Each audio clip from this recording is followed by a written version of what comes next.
شادی کے موقع پر لڑکی والوں کی طرف سے کسی دعوت کا کوئی ثبوت نہیں، بلکہ اصل میں تو اصول سمجھ لیجئے، فلسفی کیا ہے اسلام کی۔ شادی کے معاملے میں لڑکی والوں پر کوئی بوجھ نہیں آنا چاہیے، سارا خرچہ لڑکے کے ذمہ۔ اب آپ غور کیجئے، شادی لڑکے کی ضرورت بھی ہے، لڑکی کی ضرورت بھی ہے۔ لڑکے کی زندگی بھی نامکمل ہے بیوی کے بغیر، لڑکی کی زندگی بھی نامکمل ہے شوہر کے بغیر، دونوں کی برابر ضرورت ہے۔ لیکن مرد مہر دیتا ہے، عورت مہر لیتی ہے۔ کیوں؟ مرد کی قوامیت، اور یہ علامت ہے کہ مرد طالب ہے، عورت مطلوب ہے۔ یہ مہر کوئی قیمت نہیں ہے، بعض بعض اوقات بعض نکاح خواہ کہہ دیتے بعوض اتنے مہر کے میں نکاح میں دیتا ہوں، یہ بڑا غلط لفظ ہے۔ بس مہر کا اعلان کیا جائے کہ اتنا مہر ہے، بعوض نہیں، یہ کوئی اس کی قیمت نہیں ہے، کوئی خریداری نہیں ہو رہی ہے، لیکن یہ ہے کہ علامت ہے، ٹوکن ہے۔ ایسا بھی مہر مقرر کیا گیا، کسی کے پاس دینے کو کچھ نہیں تھا، حضور نے فرمایا اچھا اپنی اس بیوی کو اتنی سورتیں قرآن کی پڑھا دینا، یہ بھی مہر ہو گیا۔ تو یہ چیز ہے کہ طالب ہے لڑکا، اور اس کا گھر آباد ہونا ہے۔ لڑکی کا معاملہ جو ہے وہ اس کے برعکس ہے، اس پر کوئی بوجھ نہیں آنا چاہیے۔ اس کے ماں باپ نے پال پوس کر تمہارے حوالے کر دی، شرم کرو کہ اس کے بعد تمہیں کچھ مزید چاہیے اس سے، اس سے بڑی بات کیا ہے؟ لہذا لڑکی والوں کی طرف سے دعوت طعام کا کوئی ثبوت نہیں، اس کی جڑ کٹنی چاہیے، زیرو، کوئی مشروب بھی نہیں، کوئی اور نہیں۔ بلکہ آپ کو معلوم ہے نکاح کی محفل میں چھوارے کون لے کے آتا ہے؟ لڑکے والے۔ اور پھر پلاؤ متنجن کس سے کھاتے ہیں؟ ذرا دیکھیے کس قدر یہ مزہ کا خیز صورت ہے۔ فرض کیجئے گئے ہیں آپ کسی کے گھر پر جا کر، لڑکی کے گھر پر جا کر نکاح ہو رہا، نکاح ہو گیا، اب چھوارے جو ہے لڑکے والوں کی طرف سے، اور اس کے بعد دعوت ہو رہی ہے، پلاؤ متنجن بریانی کس کی طرف سے؟ لڑکی والوں۔ کو عقل کے ناخن لو، تو کیا چھوارے نہیں وہ بانٹ سکتا تھا جس نے تمہیں مرغ پلاؤ کھلایا؟ یہ کیوں ہے اس کو سمجھیے۔ ہمارے ہاں دو تہذیبیں گڑبڑ ہو گئی، ایک اسلامی تہذیب اور اس کا تقاضا، ایک ہماری جو پرانی ہندوانہ تہذیب ہے اس کے اثرات چل رہے ہیں۔ کوئی ثابت نہیں ہے، اس کی جڑ کاٹی جائے، کمی نہیں، جڑ کاٹی جائے۔ پھر میں کہوں گا کمی بیشی جو ہے یہ پھر وہ ریلیٹیو ٹرمز ہو جاتی ہے، تو جہاں انگلی رکھنے کی جگہ ہوگی وہاں پورا ہاتھ اور پوچھا رکھ دیا جائے گا، جڑ کاٹی جائے۔ یہ دوسری ہم نے تجویز پیش کی۔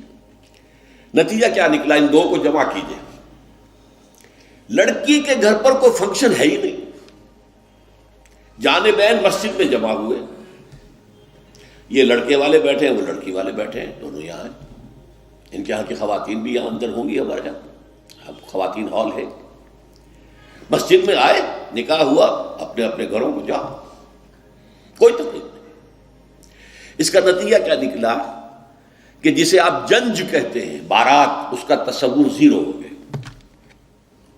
اسلام میں بارات کا کوئی تصور نہیں، سہرا بندی کی کوئی تقریب نہیں، ہندوانہ تقریبات ہیں۔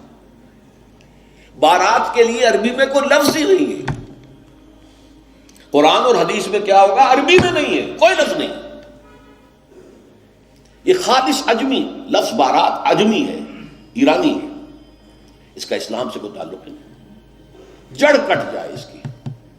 یہ بھی ہندوانہ تصور ہے۔ ہوتا کیا تھا، ایک گاؤں سے جا رہے ہیں، دوسرے گاؤں سے بیٹی لے کر آنی ہے، اور بیٹی کے ساتھ جہیز آنا ہے، اور راستے میں ڈاکو جو ہیں وہ لوٹ سکتے ہیں، تو یہاں سے جتھا لے کے جانا ہوگا، لہذا وہ جتھا بندی کر کے بارات جا رہی ہے۔ اب وہ جا کر جنج گھر جو بنے ہوئے ہیں وہاں پر ٹھہر رہی ہے، 2 دن 3 دن عیش کر رہے ہیں، گلچھرے اڑا رہے ہیں لڑکی والوں کے پیسے پر، پھر وہ مال غنیمت سے لدے پھدے واپس آ رہے ہیں، لہذا وہ جتھا حفاظت کرتا تھا۔ یہ سارا ہندوانہ تصور ہے، اسلام سے کوئی تعلق نہیں۔ تو نمبر 1 نکاح مسجد میں، نمبر 2 کوئی دعوت طعام ہی نہیں، کوئی بھی نہیں، نو انٹرٹینمنٹ واٹس سو ایور لڑکی والوں کی طرف سے۔ اجتماع جانبین مسجد میں، یہیں سے ڈسپرس۔ حضرت فاطمہ کو تو وداع کرانے کے لیے حضرت علی گئے بھی نہیں تھے۔ نکاح کے بعد کچھ خواتین حضرت فاطمہ کو لے کر حجرے میں چھوڑ آئی تھی جا کر، جو ایک انصاری صحابی نے حضرت علی کو دیا تھا، ورنہ ان کے پاس حجرہ بھی نہیں تھا۔ 3 باتیں ہو گئی۔ چوتھی بات، ولیمہ جو ہے اس کی تاکید ہے۔ یہی وجہ ہے کہ جب یہ شادی پر مکمل پابندی لگائی گئی تھی، میں نے اشتہار دیا تھا کہ ولیمہ پر پابندی نہیں ہونی چاہیے۔ لڑکی والے کے ہاں تو آپ سوچئے، جو دلیل میں نے دی اس کی نفی میں، نفسیاتی دلیل بہت بڑی ہے۔ لڑکی والے کے ہاں ویسے تو لفظ شادی، خوشی، وہاں بھی شادی یہاں بھی شادی، لڑکی والے کے ہاں خوشی نہیں ہوتی ہے۔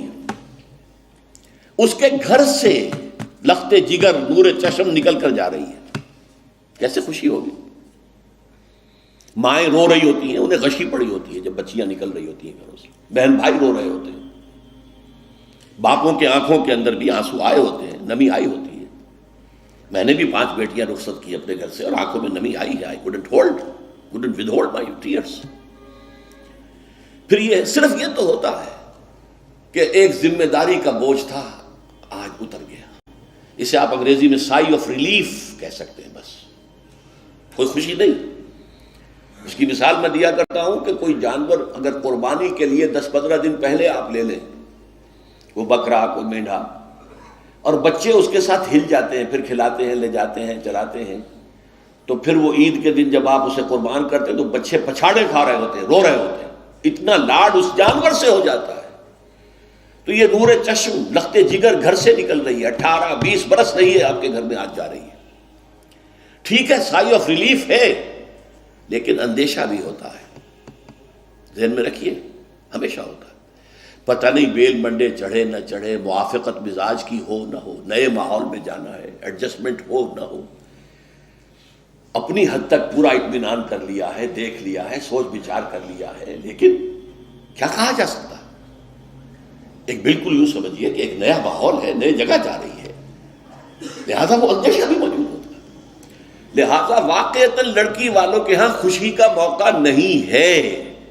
ان کے ہاتھوں مرغ پلاؤ کھانا بے غیرتی ہے۔ ہاں، لڑکے والے کے ہاں خوشی ہے، اس کا گھر آباد ہوا ہے، اور اسے حکم دیا حضور نے، اولموا ولو بشاۃ، ولیمہ ضرور کرو، چاہے تمہارے پاس ایک ہی بکری ہو۔ وہ ایک ہی بکری در حقیقت ان کے ہاں مفلسی کی سب سے بڑی شکل ہو سکتی تھی، لیکن بھیڑیں بکریاں پالنا تو ان کا پیشہ تھا۔ تو کسی کو ایک ہی بکری ہے، معلوم بہت ہی غریب ہے، فرمایا اسی کو ذبح کرو، کھانا کھلاؤ اپنے دوستوں کو، اپنے احباب کو، سیلیبریٹ کرو۔ سیلیبریشن تمہارے ہاں ہونی چاہیے، مرد کے ہاں، لڑکے کے ہاں۔